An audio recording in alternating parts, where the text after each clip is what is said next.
ఈరోజు ప్రధానంగా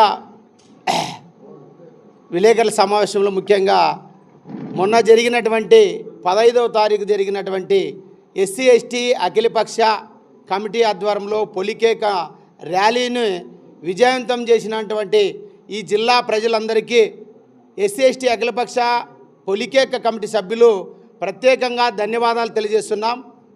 ఒక 5 మంది లేదా 6 మంది కమిటీ సభ్యులు నిర్ణయించిన మేరకు 15వ తారీఖు భారీ ప్రదర్శన నిర్వహించాలని అనుకున్న రీతిలోనే ఆర్డిటి సంస్థ యొక్క ఎఫ్సిఆర్ఐని రెన్యువల్ చేయాలని పెద్ద ఎత్తున మన యొక్క ఎస్సీ ఎస్టీలు రోడ్లపైన వచ్చి కలెక్టరేట్ వరకు ర్యాలీని నిర్వహించాలని అనుకున్న మేరకు మేము అనుకునేది 10,000 మంది అయితే ఇంకా అధిక సంఖ్యలో 20,000 మంది దాకా ఈ యొక్క ర్యాలీలో పాల్గొనడం మాకు సంతోషం.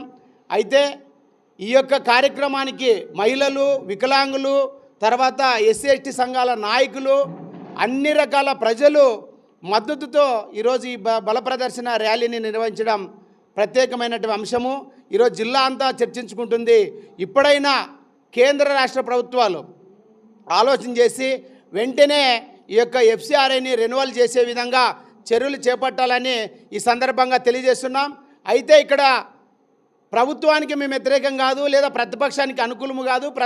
ఎవరికి మేము ఎస్సీ ఎస్టీలుగా సంస్థను, ఆత్మగౌరవానికి సంబంధించిన ఆర్డిటి సంస్థను కాపాడుకునే విషయంలో మేము ముందుండి పనిచేయడానికి సిద్ధంగా ఉన్నాం. అదేవిధంగా ఈ రాష్ట్రంలో ఉన్నటువంటి ముఖ్యమంత్రి చంద్రబాబు నాయుడు గారు కూడా ఈ సమావేశానికి ఈ యొక్క ఆర్డిటి సంస్థ గురించి మాట్లాడాలా. అదేవిధంగా ప్రతిపక్ష నాయకుడు జగన్మోహన్ రెడ్డి కూడా కేంద్రంతో సంప్రదింపులు జరిపి అనంతరం జిల్లాకి ఆర్డిటి స్వచ్ఛంద సేవ సంస్థకు రెన్యువల్ విషయం పైన ఆయన కూడా చొరవ తీసుకొని లేఖ రాసి ప్రధానమంత్రితో కలిసి అని ఈ సందర్భంగా తెలియజేస్తున్నాం.